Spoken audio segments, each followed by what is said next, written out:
ভাবছেন বন্ধুরা 4টে টুকরো কিসের কাজে লাগে? আসুন বোঝাচ্ছি। বন্ধুরা, এটা ম্যাজিকও বলতে পারেন, আবার এক প্রকারের পাজলও বলতে পারেন। আপনি পাজলটা নিয়ে 100 জনের মধ্যে লোককে করতে দেবেন। একজন পারবে, 99 জন পারবে না। টি পাজল, এটা অ্যালফাবেটের টি বানাতে হবে। দেখুন,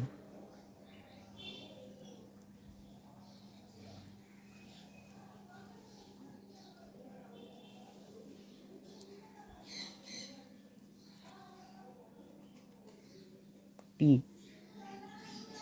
আপনি একটু ওলট পালট করে কাউকে দিয়ে দিলেন, কেউ পারবে না, গ্যারেন্টি দিয়ে বলছি।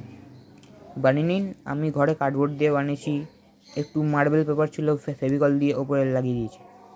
Thank you.